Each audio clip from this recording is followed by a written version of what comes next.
We remain steadfast in our commitment in delivering local news that matters, stories that inspire, enriching the lives of Filipinos in the Philippines and across the globe. This is your GMA Regional TV. Buong puso para sa Pilipino.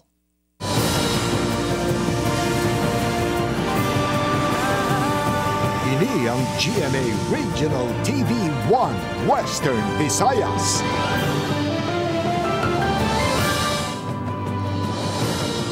Mayong hapon ini ang 1 Western Visayas. Masaligan, sadsaran sang kamatuoran, kag wala sang ginadampigan. Ako si Gertrude Charlatan. Magadulong sa inyo sang pinakadako kag komprehensibo nga mga balita sa Kabisayan nakatungdan, Caitlin Revilla, live sa GMA Iliila Station. Kaag ako naman si Eden Priatos, live gikan diri sa GMA Bacolod Station.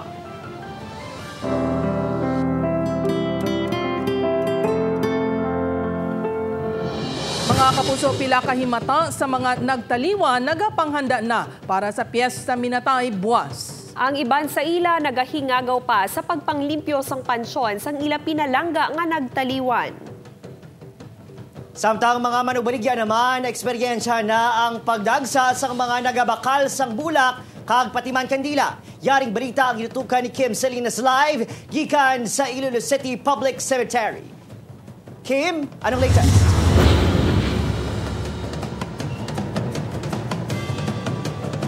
Gert, Kate, Adrian, may mga naghingagaw pa nga magpanglimpyo kag magpaminta sa pansyon sang ila nagtaliwan nga himata isa ka adlaw antes ang Piyesta Minatay.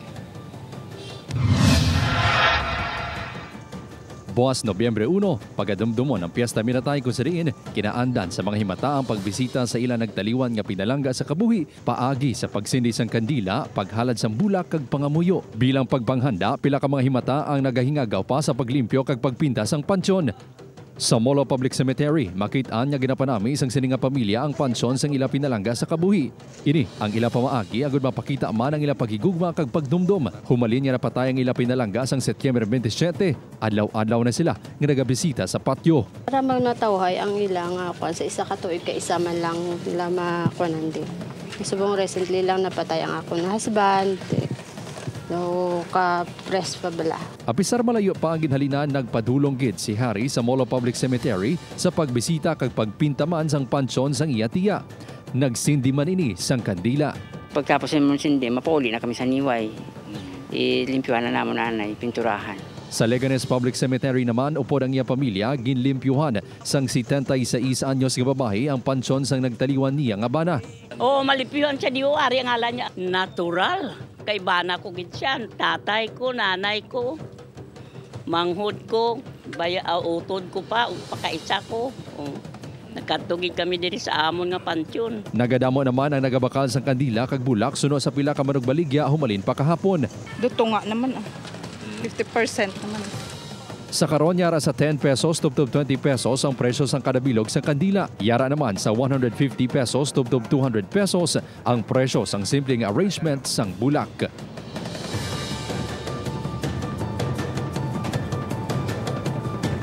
Ginalauman ang pagdugok sa mga tao sa mga patso buwas gani maipila na ka nagpadulong para maghalad sang pangamuyo kag magsindi sang kandila. Nakaplastar naman ang kapulisan kagatapos ang BFP agud masiguro ang seguridad sa lugar. Gert. Madamugid nga salamat, Kim Salinas.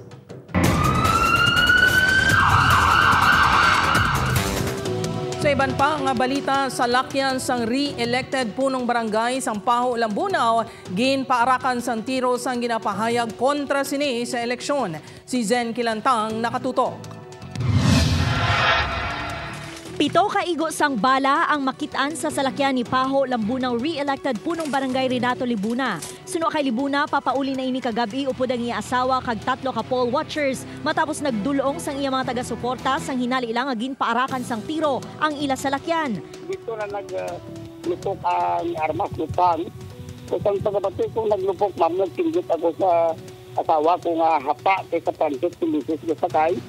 At sa baksit ang tapto pa pool water, ang 2 kalaki sa likod, ang 1 kabata. So, naghihinapa ang akin ng mga purwaker kag pilis eh. Pero ay kung naduraan, ikan kontrol lang parasig kuksakan sa pagsilgabong na.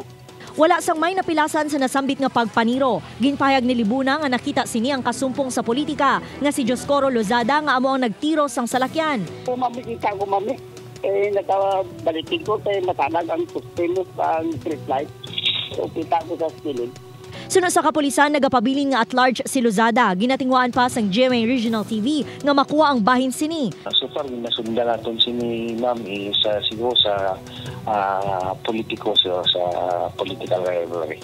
Na-recover sang kapulisan ang isa ka slug sang hindi pa matumod nga armas kag 6 ka fired cartridge sang kalibre 45. Upod kay Romel Porquia, Zen Kinantang, One Western Visayas.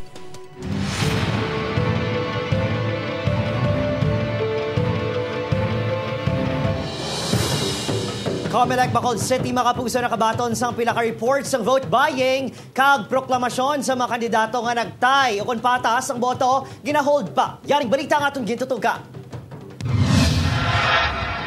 Importante para sa botante nga si Shirley ang katampad sa tanan nga tion. Ilabi na sa tion sa eleksyon.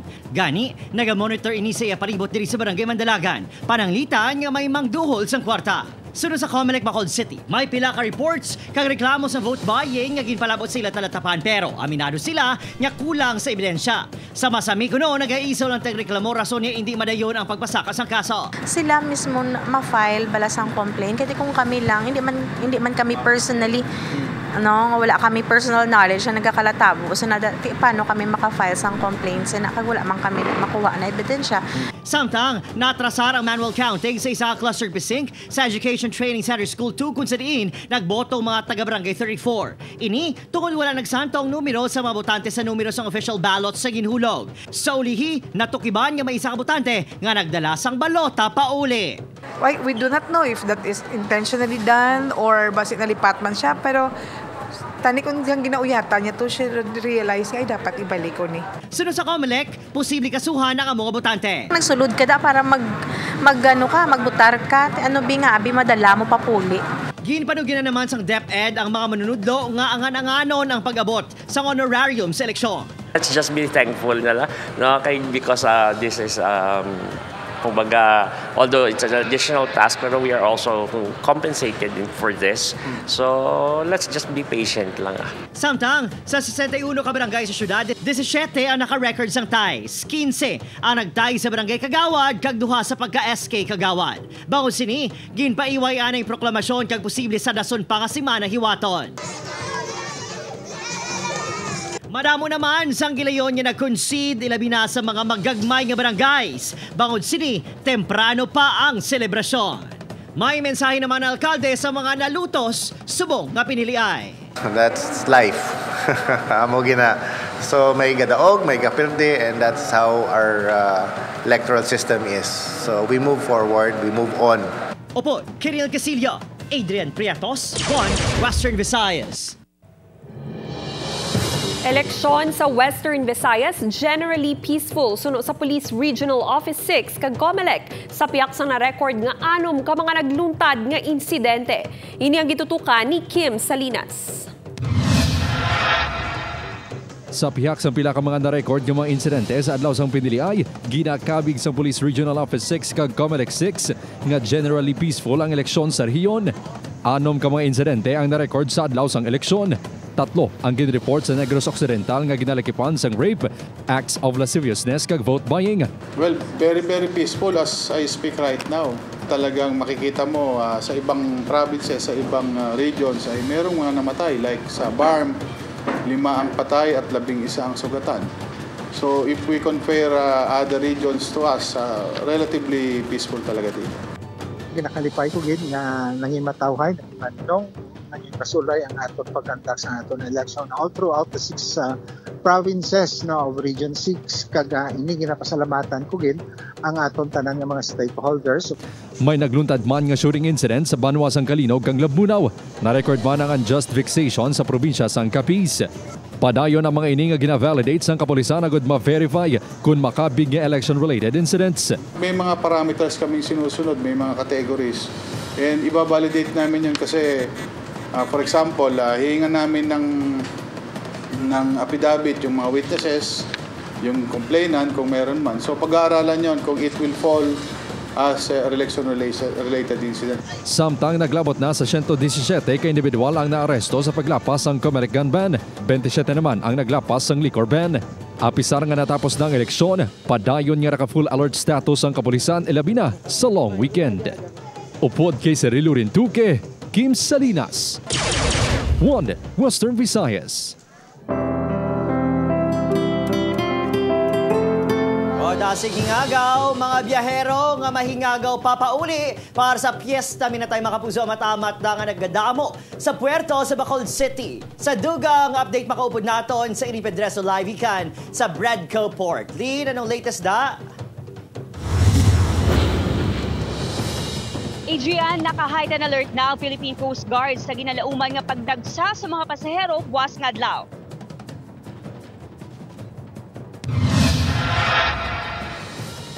Padulong sa Iloilo agud magbisita sa iya mga himata ang biyahero nga si Gerald. Nagahingagaw ini agud temprano pa nga makaabot kag hindi maabtan sang pagdinaguso sang pasahero. Mas earlier, mas okay gid nga makatabok na dayon. Samtang hali naman sa San Carlos City ang pasahero nga si Kesha. Goodbye to long weekend ini bagud imbis nga magselebrar sang undas upod ang pamilya, report anay sa bago nga trabaho ang iya ginuna. Opo, dito po ako mag-long weekend dahil back to work na ako. Sa monitoring sa Philippine Coast Guard, amat-amat na nga nagdamo ang mga pasahero nga nagahingagaw para sa piyesta minatay kag posible pa ini madugangan buwas. Since the start of the long weekend, nagkaroon na tamam sa increase sa volume of passengers going in. But then again, ang volume sa going outside is hindi pa mo nakadamo. Sa karon nagdugang sa schedule sang biyahe ang fast craft kag ro-ro vessels. Sa tunga sang kasakuon sa pagdagsa sa mga pasahero nga nagapakadto pabalik, nagpasalig ang Coast Guard nga naka-alerto sila sa pagbantay. We can assure you that we are ready and we have deployed personnel for your convenience or safety and security during your travel. Mga kapuso, may assistance desk man nga ginpahamtag ang mga otoridad sa tiun sang emerhensya kaangay na lang diri sa Bradco Port. Balik sa imo, Adrian. Maraming salamat, Eileen Pedreso. Naghatag sang good vibes sa netizens ang litrato nga ginpost sang isa ka manunudlo sang Zaraga National High School. Makita sa pictures ang mga estudyante nga may suksok nga Halloween headdress samtang nagakuha sang eksaminasyon. Sila ang 60 ka mga grade 12 student gikan sa duha ka section sang buluthuan. Suno sa subject teacher, kabahin nini sang iya integration sa ila subject nga Contemporary Philippine Arts from the regions nga nation sa nagahilapit nga Halloween celebration. Tuyo sang aktibidad nga mas maapresyara sa mga estudyante ang art kag paghimo sini. Voluntaryo ang aktibidad nga may tuyo man nga makadugang sang points sa written work sa mga estudyante. Makakuha sang 100 pesos nga cash prize ang duwa ka estudyante sa kada section nga may pinakamanami nga Halloween headdress.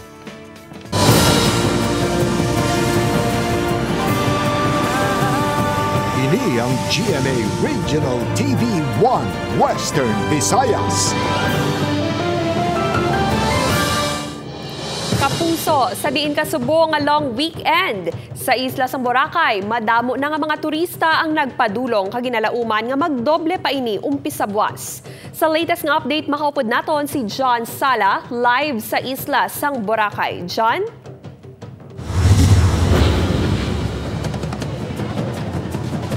Kate, matapos ang mainit nga barangay kag SK elections kahapon, madamo nga mga turista ang ginpili nga diri sa isla sang Boracay mag-enjoy sang ilang long weekend. At bisar may pag-ulan sa isla sang Boracay, wala sini naapektuhan ang plano sa mga bakasyonista nga magpaliwaliwa sa world-class tourist destination. Matapos ang mainit nga eleksyon bisan hindi pa holiday subong adlaw, ang iban naka-leave na agud nga masulit ang long weekend.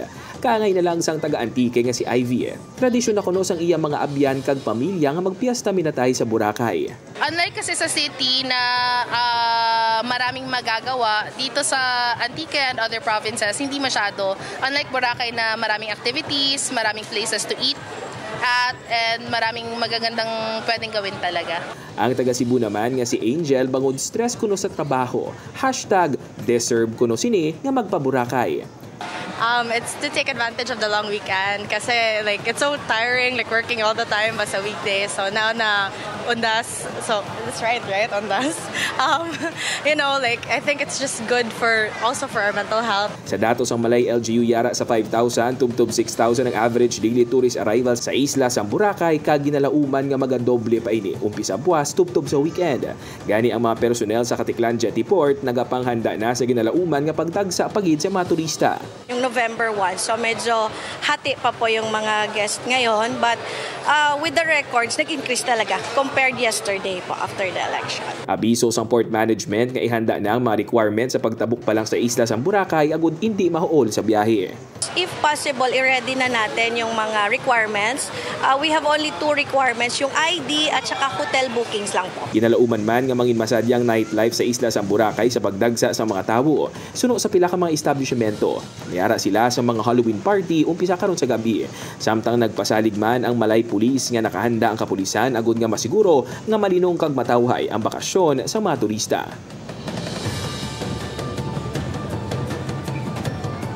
Kate, sa datos ng Malay Tourism Office, naglabot na sa 133,071 ang tourist arrival sa October 1 to 30. Panumdum naman sa Katiklan Jetty Port Management nga 24 hours ang biyahe sa mga sakayan padulong diri sa isla sa Boracay. Gani sa mga luyag pa nga maghingagaw dira, pwede pagit kamo nga makapadulong diri sa isla sa Boracay. Kate? Madamo nga salamat, John Sala.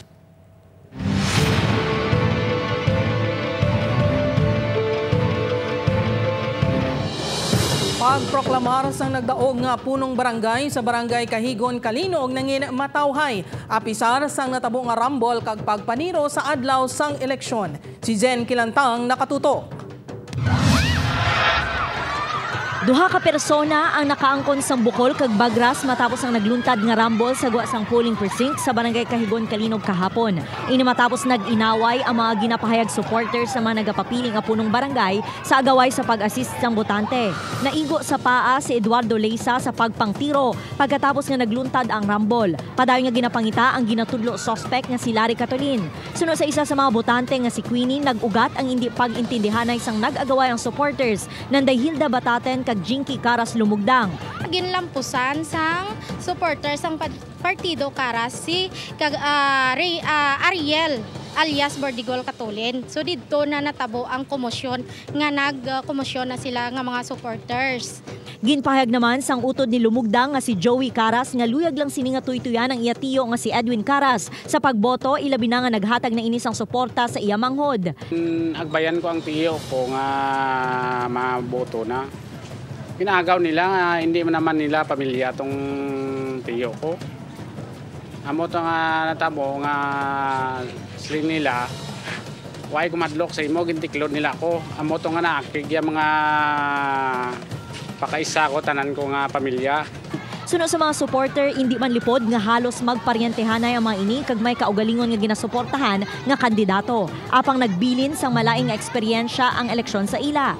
Matapos ang pagboto kahapon, gilayon nga gindala ang mga balota sa Kalinog Central Elementary School kag dito man ginpatigayon ang pag-isip sa mga boto. Nangin matawhay ang pag-isipay sang balota kag ginproklamar bilang bago nga kapitan sang Barangay Kahigon si Jinky Caras Lumugdang. Sa subong ginahulat pa sang kapulisan nga makagwa sa ospital ang biktima sa pagpangtiro agud makapasaka sang formal nga reklamo.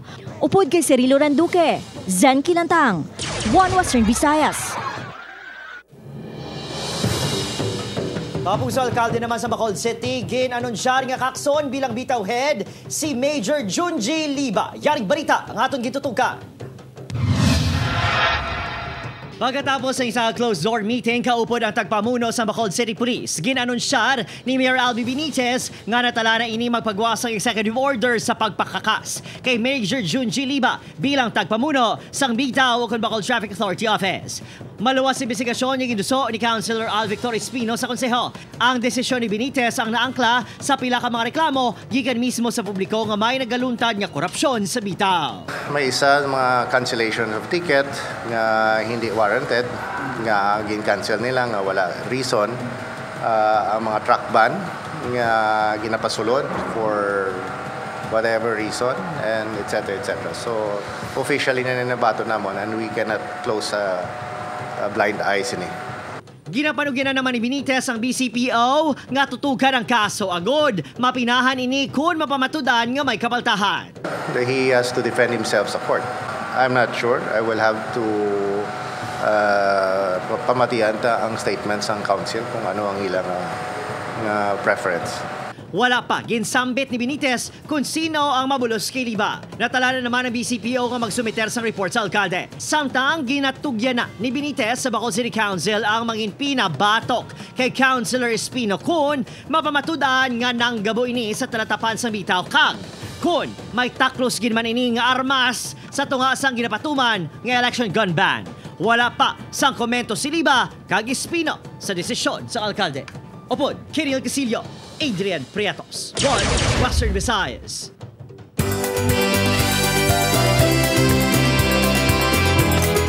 Mga kapuso, kabahin sang ingrande nga selebrasyon sang Hawas Festival 2023 sa Dumangas, Iloilo. Igadulong sa inyo sang GMA Regional TV ang kasadya kag kilig.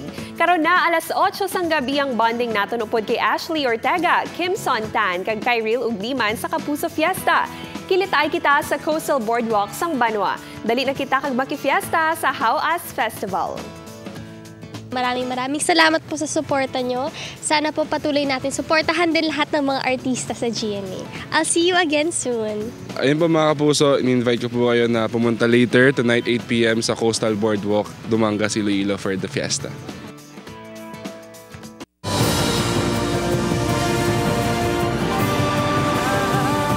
Ini ang GMA Regional TV 1 Western Visayas.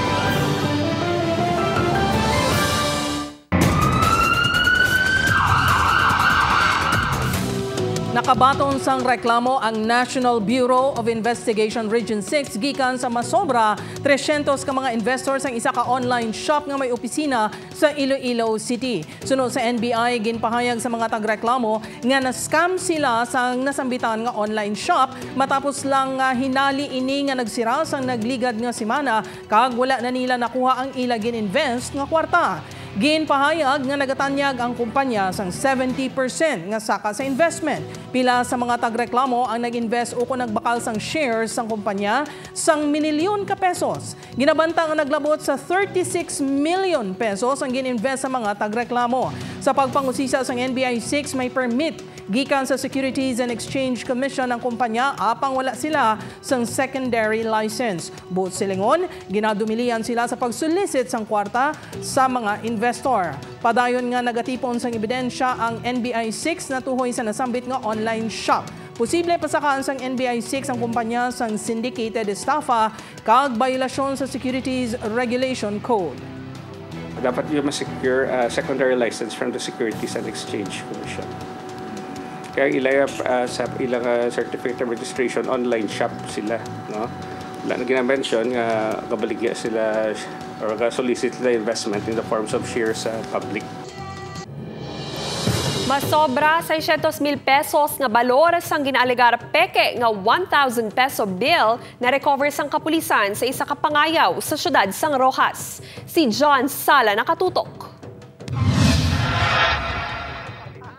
Nagkalain-lain nga plastic bag nga may unod ng mga bayo kay iban pa nga mga gamit ang nakitaan sang katapo sang Rojas City Police. Sang ilagin buksan ang ini nga salakyan nga ginpahayag abandona sang Biyernes. Sa dugang pagpang-usisa natukiban sa sulod sang salakyan ang masobra 600,000 pesos ka balor sang ginapatayan peke nga 1,000 peso bill. Una na nadakpan sa kapulisan ang isa ka babae nga nagbakal sang saging sa merkado sa balor nga 80 pesos kag nagbayad sang 1,000 ka pesos. Natalupang dan sang manugbaligya ka peke ang kwarta gani gilayon ini nga nag-report sa kapulisan. King ako niya man na gindala sila diri sa Rojas City kag actually madamo na sila na kadtuan. Halin pa kuno sila sa may Bicol, sa may Ormoc kag Iloilo. So pag-abot nila diri gindrop kuno sila. Ang instruction sa ila is magbakal lang ng kung ano man ang pwede nila mabakal gamit atong mga kwarta na to. kabaylo sang 200 pesos. Na-identify sa kapulisan ang salakyan nga ginapayagin sakyan sa mga babayi kag makaupdanan sini apang ini ang ginabandona sa bahin sang Barangay 8. Suno kay pagiya, temporaryong ginrelease ang babayi matapos nga naglaps ang reglementary period. Na-identify man ang makaupod sini kag lakip sila sa pasakaan sang kaso sa tion nga ma-certify sa Bangko Sentral ng Pilipinas nga peke man gid ang mga na-recover nga 1,000 peso bill. Padayon man nga ginapaimbestigaran sang Capiz Provincial Police Office kung bala naglapta na sa bugos nga probinsya sa Capiz ang ginapahayag mga peke nga kwarta. Hindi na huli lahat itong kasama nitong babae. Baka may dala pa mga yun na mga pera. So maging mapagbatyat po tayo, maging vigilant at i-scrutinize natin mabuti itong mga tinatanggap nating mga pera. Upuan kay Hans Discierto, John Sala. 1 Western Visayas. Hindi lang laging handa, kundi pinasahiman ang karakter sang ginkilalang at 10 Outstanding Boy Scouts of the Philippines sa bunga tuig. Nagikan sa ginatos ka candidates tag isa ka winner nagikan sa napulo ka scouting region sa Pungsod ang ginpasidunggan. Ginpili ang Outstanding Senior Scouts base sa ila community service, pagpakigbahin sa school-related activities, character development kag sabat sa interview. Magabaton ang napulo ka winners sang 2-year college scholarship, cash prize kag iban pa nga premyo. Congratulations sa inyo! Kabahin ang search kag ang awarding ceremony sang month-long celebration ang founding anniversary sang Boy Scouts of the Philippines.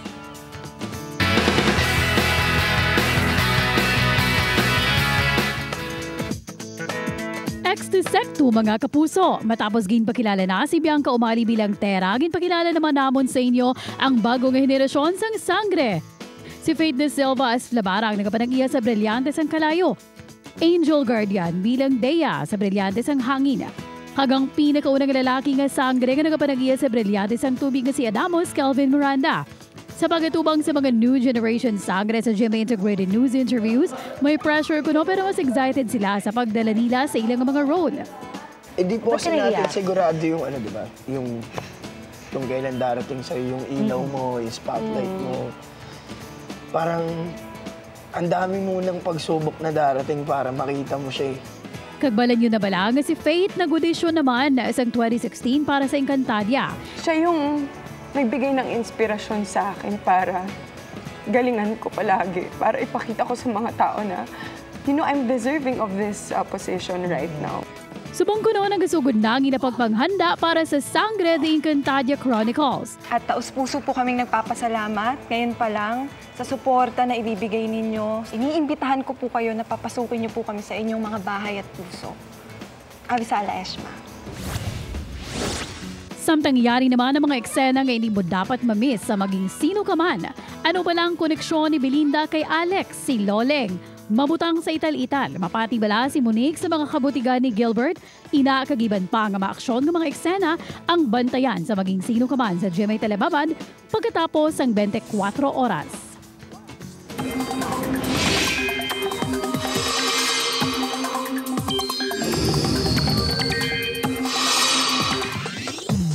Kapuso padayon naman nga ginamonitor ang LPA kung low pressure area sa sulod sa Philippine Area of Responsibility o CONPAR. Ulihi nga nasiplata ng LPA sa kalayoon nga 565 kilometers na silangan ibahin sa Infanta Quezon. Sunod sa pag-asa, manubog gihapon ang chance sa sining nga mangin bagyo kag posible nga maghinay man samtang nagapalapit sa duta. Padayon naton ini nga i-monitor sa mga masunod nga inadlaw. Magluwas sa troughs ng LPA, makaapekto man sa pungsod ang shear line kag hangin amihan. Base sa datos ng Metro Weather, may chance ang ulan sa Antique, Aklan, Capiz, Iloilo, Guimaras, ug Negros Provinces. Posibleng mabasko nga ulan sa pinakalugar gani manginhanda sa posible baha o kun landslide. Posible man magulan sa iban pangabahin sa pungsod ilabi na sa Bicol Region kang iban pangabahin sa Visayas.